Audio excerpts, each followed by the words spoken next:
Olá, boa noite.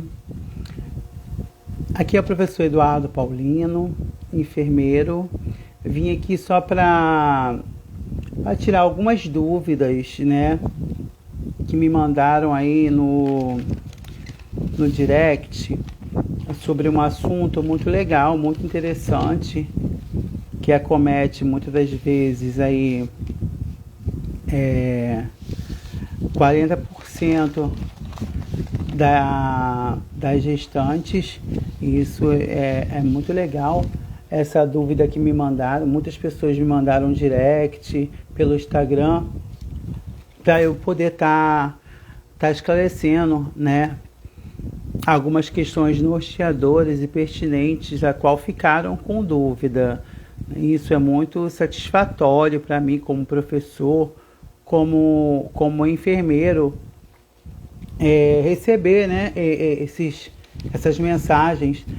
Isso significa que na verdade as pessoas elas estão tendo mais ênfase com as explicações nas lives, né, tanto minha quanto de outros professores, né, as minhas lives feitas juntamente com outros docentes, feito principalmente com a professora e enfermeira Patrícia Freire. Então, a partir dessa live, houve umas dúvidas que eu achei muito interessante de alguns acadêmicos, né, de enfermagem, que são estudantes, alguns alunos de nível técnicos que me mandaram pelo direct essa dúvida, e eu vim aqui esclarecer um pouquinho para vocês essa dúvida, tá? Desculpe aí a demora em responder os directs, né, que as mensagens mandadas pelo Instagram, mas eu vou esclarecer aqui um pouquinho para vocês, tá? Que é sobre amenorrex prematura, ou conhecido como RPM, né? RPM é amenorrex prematura, ou RPM, que é ruptura prematura das membranas, tá?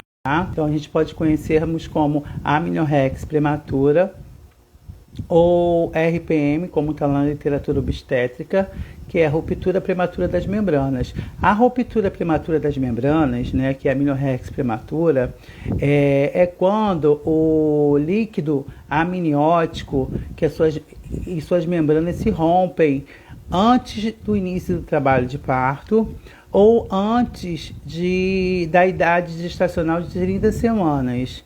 Então, quando ocorre o rompimento das membranas da bolsa do líquido amniótico, chamado amnion e córion, e essa bolsa se rompe, onde ocorre uma ruptura, que é RPM, ruptura prematura das membranas, antes do início do trabalho de parto ou antes da idade gestacional de 37 semanas, a gente vai chamar de amenorrex prematura ou ruptura prematura das membranas. Repetindo aqui mais uma vez, RPM, ruptura prematura das membranas, ou amenorrex prematura, é quando ocorre a ruptura da bolsa do líquido amniótico, que as suas membranas se rompem antes da gestante entrar em trabalho de parto ou antes da gestante completar, né, a idade gestacional apropriada para o parto, que é de 38 a 41 semanas e 6 dias, ou seja, 38 a 42 semanas. Então, quando a membrana da bolsa do líquido amniótico, ou seja, as duas membranas se rompem, que é amnion e córion, antes do início do trabalho de parto, ou até mesmo com menos de 37 semanas de idade gestacional, que ocorre em 40% das gestantes, nós chamamos de amenorrex prematura, ou RPM, ruptura prematura das membranas. Essa ruptura prematura das membranas, ela geralmente ocorre no finalzinho do segundo trimestre, né? O segundo trimestre, ele se inicia com 14 semanas e termina com 27 semanas, mas não é normal a ruptura da membrana do líquido amniótico se romper com 27 semanas. Mas pode acontecer, tá? Pode acontecer, só que, porém, terá um RN pré-termo, bem pré-termo, com uma maturidade pulmonar bem deficiente. mas é uma alteração obstétrica, é uma complicação obstétrica que acomete 40% das gestantes no terceiro trimestre, ou seja, a partir das 27 semanas da idade gestacional até 38 semanas. Então, se essa bolsa, que é as membranas do líquido amniótico, que é o âmnio e o córion, se romper antes dela entrar em trabalho de parto, ou até mesmo antes ela completar 38 semanas, se romper antes das 38 semanas, se romper com menos de 38 semanas, nós vamos ter um RN pré-termo, prematuro para a idade gestacional, que nasce com menos de 37 semanas, porque rompeu a bolsa do líquido amniótico. E o líquido amniótico, por sua vez, tem uma função de proteção fetal ali no útero da mãe, protege o bebê, nutre o bebê, hidrata o bebê e mantém a sua vitalidade, seu amadurecimento. Então, quando ela se rompe com menos de 37 semanas ou antes do início do trabalho de parto, nós vamos considerar uma amniorrex prematura ou uma RPM, ruptura prematura dessas membranas, que chamamos de âmnio e córion.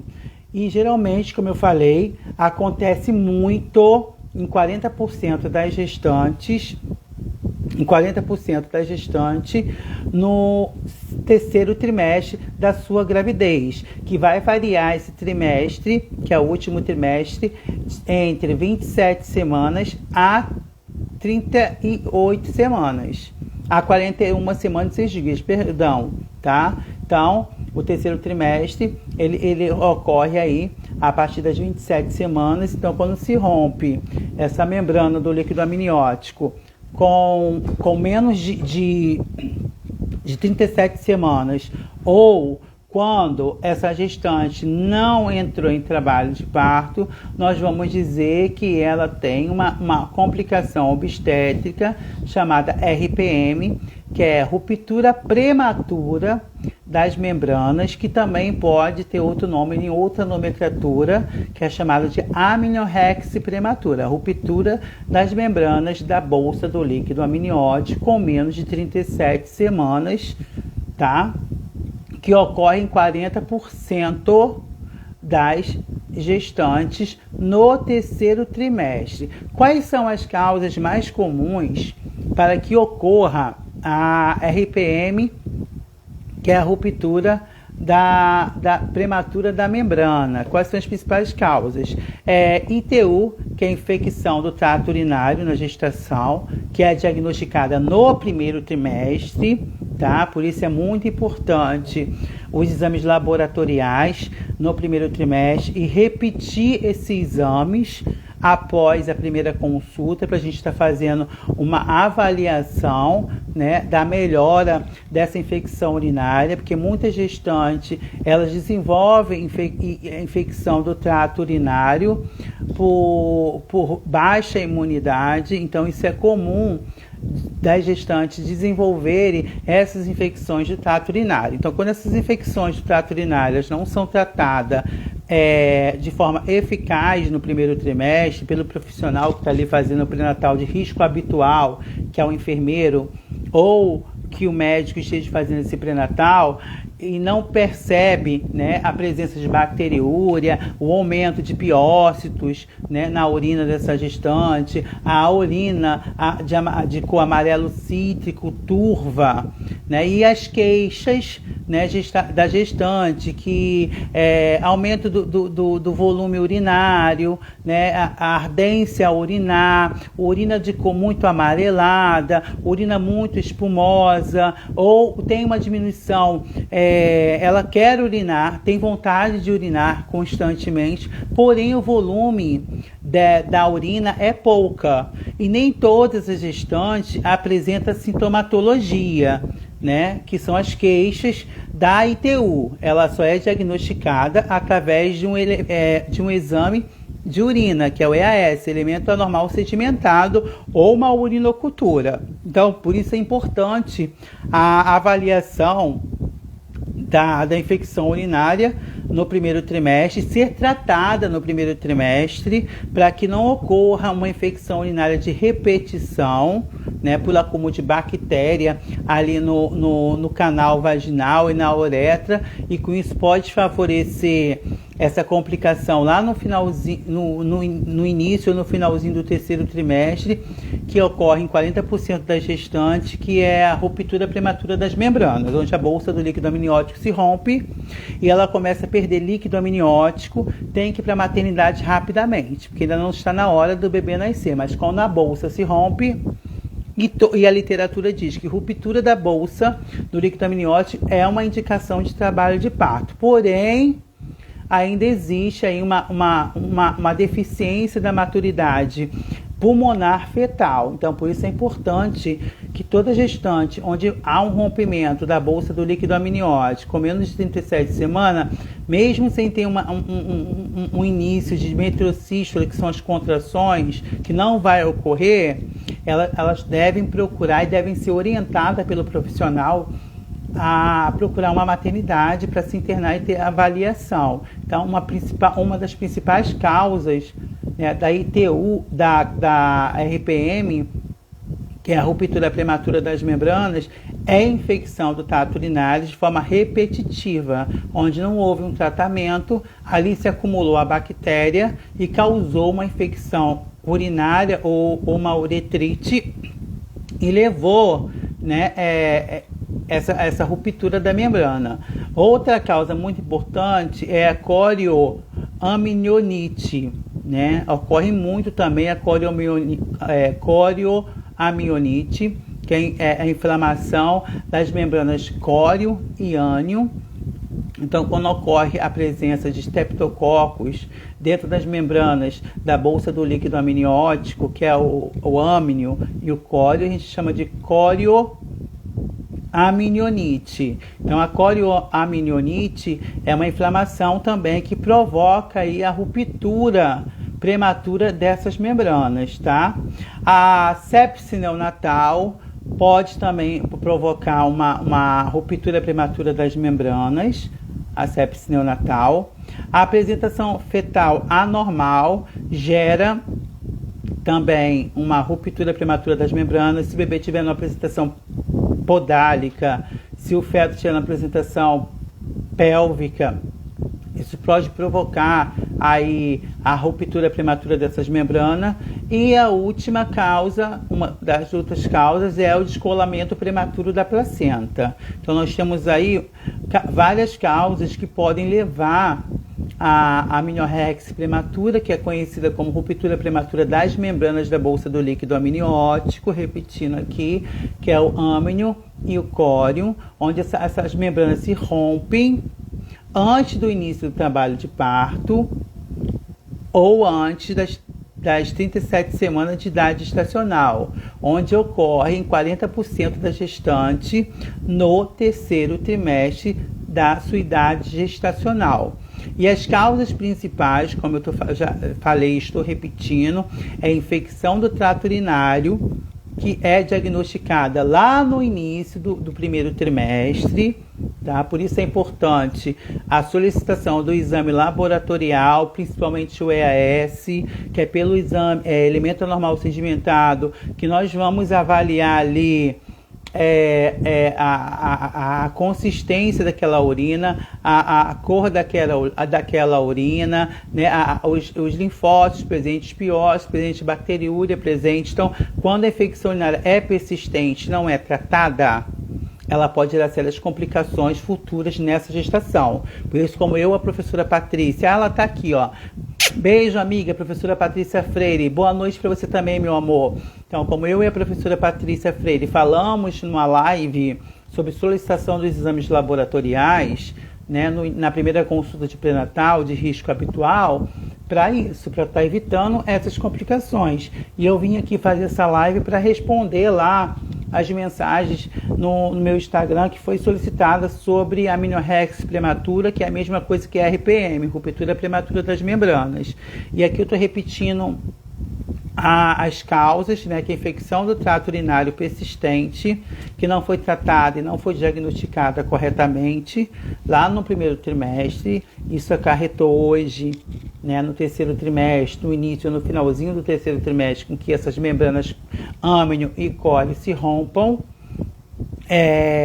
Corioamnionites pode causar também aí a RPM, sepse neonatal, apresentação fetal anormal, a apresentação podálica, a apresentação pélvica pode provocar ali a apresentação anormal do feto, a ruptura dessas membranas e descolamento prematuro da placenta. Então, quando a placenta se desloca, também pode gerar, né, uma amniorrex prematura. Então, aí vai ter duas complicações: descolamento prematuro da placenta e a RPM. Quais são os principais sinais e sintomas que essa gestante ela apresenta no período em qual ocorre a ruptura prematura das membranas? Tipicamente, a não ser que ocorram complicações, o único sintoma da ruptura prematura das membranas é o extravasamento ou jorro súbito do líquido amniótico. Pronto. Por via vaginal. Isso é tipicamente. Se não houver nenhum tipo de complicação no período que rompeu prematuramente a membrana, o único sintoma principal, né, dessa gestante é o extravasamento ou jorro súbito do líquido amniótico, como ela sentisse que está urinando por via vaginal, mas não é urina, é um líquido de quantidade clara, né, aspecto claro, só que morno, não é amarelo como a urina. Então sai pelas pernas e ela acha que está urinando. Muitas das vezes não é a urina, é a ruptura prematura das membranas, tá? Se por muito tempo, né, ela ficar perdendo esse líquido, né, que gera uma alteração chamada oligodramia, que é perda do líquido amniótico, que não pode passar de 12 a 24 horas, essa perda de líquido amniótico pode causar um sofrimento fetal, uma anóxia intrauterina nesse feto. Tem muitas gestantes também que apresentam, fora o sintoma clássico, tipicamente, né, que é a ruptura, né, que o extravasamento ou jorro súbito do líquido amniótico por via vaginal. Então, se passar muito tempo, ela pode desenvolver uma oligodramia, que é a diminuição do volume do líquido amniótico. Tem muita gestante por ficar em casa e perder muito líquido e não prestar atenção, que não é a urina, mas sim a bolsa do líquido amniótico. Ela pode desenvolver um período de febre acima de 37,5 graus Celsius. Ela pode ter uma leucorreia intensa, com odor fétido, dor abdominal, taquicardia fetal. Então esses são os principais sinais e sintomas de uma RPM, tá? O tratamento da RPM ele consiste no parto cesariana, se houver comprometimento fetal, tá? Não vai ocorrer a indução do trabalho de parto. Então, o parto tem que ser um parto via alta, que é a cesariana, principalmente quando está com mais de 6 horas ou de 12 horas de perda de líquido amniótico. Então, se ela está com mais de 6 horas, de 12 horas de ruptura prematura da membrana, né, principalmente quando ela tem mais de 34 semanas de idade gestacional, tem que interromper a gravidez, porque o bebê não pode ficar sem o líquido amniótico. Então tem que ser um parto via alta, que é cesariana. Então tem que ter um parto se houver o comprometimento do feto, como eu falei. Então, se tiver a ruptura prematura das membranas ou tiver comprometendo uma mortalidade fetal, um risco fetal, tem que ser uma cesariana, tá? Idade gestacional superior a 34 semanas, como eu falei anteriormente. Caso contrário, ela não tenha mais de 6 horas Desculpa. Mais uma vez. Desculpa.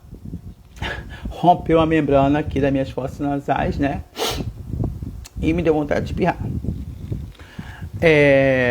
Caso contrário, ela tenha menos de 37 semanas e a ruptura do líquido amniótico é com menos de 6 horas e ela foi imediatamente para a maternidade, vai se manter o repouso pélvico, o repouso obstétrico, monitoramento fetal ou pela ausculta do BCF ou pelo CTG.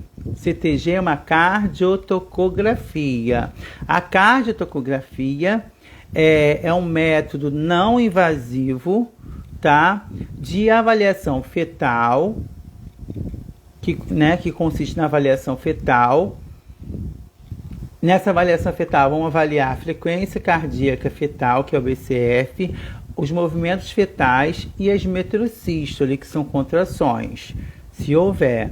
Então, geralmente, quando há uma RPM, ruptura prematura das membranas, ela tem menos de 34 semanas de idade gestacional, e essa ruptura, menos de 6 horas que rompeu essa membrana, que são as membranas da bolsa do líquido amniótico, chamado âmnio e córium, para evitar uma complicação fetal ou até mesmo a mortalidade fetal por uma oligodramia, vai ter a necessidade de internação no repouso obstétrico dessa gestante. Não importa se ela é uma primigesta, se ela é uma secundigesta, se ela é uma multigesta. Terá que internar no repouso obstétrico. Ali vai ter que ter um repouso pélvico, um repouso constante, tá? Um monitoramento fetal. Esse monitoramento fetal vai ser feito através de ultrassonografia obstétrica, né? Nessa ultrassonografia obstétrica feita diariamente, vai avaliar se ela ainda continua perdendo o líquido amniótico, vai avaliar a quantidade desse líquido amniótico, se está pouco para a idade gestacional, se está ideal, se vai manter, se não vai manter ela em repouso. Então, de acordo com a ultrassonografia, que é o monitoramento, que vai avaliar ali a quantidade de líquido amniótico, também nós vamos colocar a paciente em repouso obstétrico, sendo monitorada pelo CTG, que é a cardiotocografia, que é um método não invasivo, né, de avaliação fetal, que vai avaliar a frequência cardíaca do feto, os movimentos fetais e as contrações, né? Essa cardiotocografia é um registro de atividade cardíaca fetal.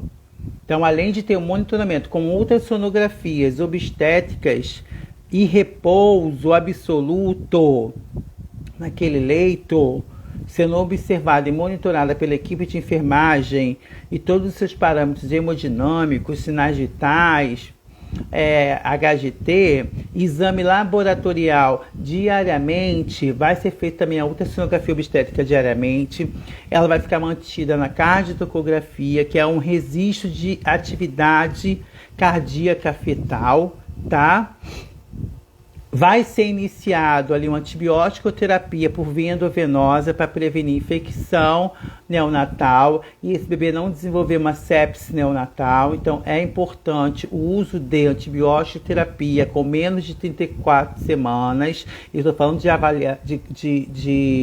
tratamento para gestante onde tem a ruptura prematura das membranas com menos de 34 semanas de idade gestacional, tá?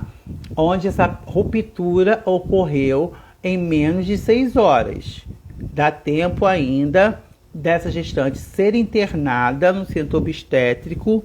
Ali vai ser avaliada, tá? Mantida em repouso pélvico, mantida em repouso absoluto, não vai poder ficar deambulando. Todo cuidado é prestado a essa gestante no leito pela equipe de enfermagem e tendo uma avaliação hemodinâmica dos parâmetros desses sinais vitais, ultrassonografia obstétrica diariamente para avaliar o volume do líquido amniótico, se ela continua perdendo líquido amniótico para não desenvolver uma oligodraminia. Vai ser importante monitorar o CTG nessa gestante, que é a cardiotocografia, onde esse método é totalmente não invasivo, né, que tem a função de avaliação fetal. Essa avaliação fetal na cardiotocografia, que é o CTG, vão ser avaliados ali a frequência cardíaca fetal, os movimentos fetais e as metrosístole, e nada mais é do que um registro de atividade cardíaca do feto, a cardiotocografia. Vai ser feito e prescrito pelo médico o uso de antibiótico por via endovenosa para evitar futuras infecções e complicações neonatais. E dependendo da idade gestacional, vai ser feito o uso de corticoides, tá?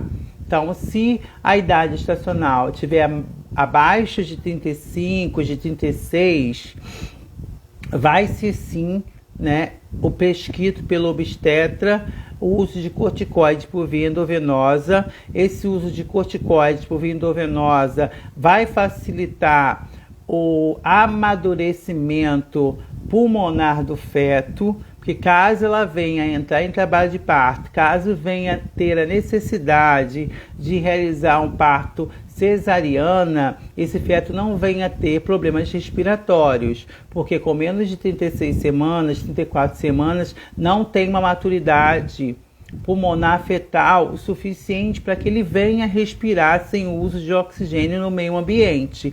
Ainda não tem uma formação de surfactante liberado totalmente pelos alvéolos pulmonares desse feto. Por isso é importante o uso de corticoide com menos de 36 semanas, 37 semanas, no caso da ruptura prematura das membranas, principalmente com menos de 34 semanas de idade gestacional, para que esse corticoide por via endovenosa vá agir diretamente na corrente sanguínea materna, passa pela placenta e vai até o cordão umbilical e age dentro dos pulmões do feto, favorecendo assim o amadurecimento pulmonar do feto, para que, caso não ocorra, como eu falei anteriormente, ela tiver que interromper essa gravidez, né, porque está ocorrendo muita perda do líquido amniótico, ela não vai aguentar ficar até amanhã, está perdendo muito, não está conseguindo controlar a perda do volume do líquido amniótico, vai ter que ser feita uma cesariana. Então, por isso, o corticoide por via endovenosa, de acordo com a idade gestacional na RPM, é muito importante para aumentar o amadurecimento pulmonar do feto, porque, como eu falei anteriormente, a gente usa corticoide porque todo mundo que estuda, que entende um pouquinho de anatomia, sabe-se que ainda não há formação de surfactante suficiente nos alvéolos pulmonares do feto para que ele venha respirar fora da barriga da mãe. E com isso, sempre há necessidade, você percebe, se um bebezinho de 36 semanas, 35 semanas, alguns deles prematuro, pré-termo, necessita de uso de oxigênio na incubadora, vão para a UTI neonatal, porque ainda não estão com o pulmãozinho totalmente amadurecidos, ou seja, não estão totalmente com produção de surfactantes pelos alvéolos pulmonares, para facilitar a sua respiração fora do útero. Então, há necessidade sempre de fazer corticoide para o amadurecimento dos pulmões desse bebê. Quando a conduta ela não for apropriada e não estiver bem clara, ou seja, quando a conduta do tratamento, quando a conduta do monitoramento não for totalmente apropriada e não estiver bem clara, tá? Para essa ruptura prematura das membranas, né, que é a amniorrex prematura, é realizada uma amniocentese. A amniocentese é uma punção, né, com uma agulha feita na parede abdominal, claro, com anestesia local, vai aspirar um pouquinho desse líquido amniótico, vai ser mandada para o laboratório com a finalidade de avaliar a maturidade pulmonar do feto. Então, existem duas maneiras de avaliar essa bolsa do líquido amniótico e esse líquido amniótico. Pela amnioscopia, que é a introdução de um introdutor pelo canal vaginal, que vai ser visualizado num vídeo, a gente chama de amnioscopia, visualização da bolsa do líquido amniótico pelo canal vaginal, através de vídeo. E tem a miniocentese, que é a mais eficaz, que é a punção da bolsa do líquido amniótico, onde a gente vão aspirar um pouquinho do líquido amniótico, vai mandar para o laboratório e imediatamente vai ter a resposta. A miniocentese, a função dela é avaliar a maturidade pulmonar do feto. Então, se o bebê tiver com a idade gestacional de 35 semanas, né, ela continua perdendo o líquido amniótico, está um dia internado, desde ontem, usando corticoide, usando antibiótico, sendo monitorada constantemente por ultrassonografia obstétrica, sendo monitorada pelo CTG, que é a cardiotocografia, porém não tem nenhuma metrocístole, né, mas as contrações, os batimentos cardíacos fetais são totalmente rítmicos, né, apropriado para a idade gestacional, que varia de 120 a 160, e realizou uma miniocentese, mas porém ela continua perdendo líquido amniótico, que pode gerar uma oligodramia. Aí fez a miniocentese, esse líquido é mandado para o laboratório e aí a gente vai avaliar a maturidade fetal. De acordo com a interpretação do exame, o resultado do exame da miniocentese comprova que o bebê tem uma maturidade fetal suficiente para respirar, mesmo com o uso de oxigênio, manter a sua vitalidade fetal fora do útero. Essa gravidez será feita uma cesariana imediatamente, tá bom? Então, espero ter esclarecido a dúvida de vocês lá no meu direct ou nos comentários feito nas postagens ou nos vídeos. Então, se você tem alguma dúvida relacionada a alguma complicação gestacional que tenha sido postada por mim aí no meu Instagram ou tenha sido postado lá no meu canal do YouTube, deixa sua perguntinha aqui embaixo no meu Instagram, que assim que eu puder, eu estarei visualizando, respondendo diretamente vocês aqui nos comentários e tentando fazer uma live, assim como eu fiz hoje, para esclarecer sobre a amniorexia prematura, que é a ruptura prematura das membranas. Espero ter esclarecido alguma coisa para vocês. Foi um breve resumo. Acompanhe meus stories, acompanhe os stories da professora Patrícia Freire, que vem novidade por aí. O dezembro vermelho não acabou. Então, esperem, tá bom? Tem várias novidades para vocês. Então fiquem com Deus, um ótimo final de domingo, durmam com Deus e um início de semana abençoado para todos. Tchau, obrigado.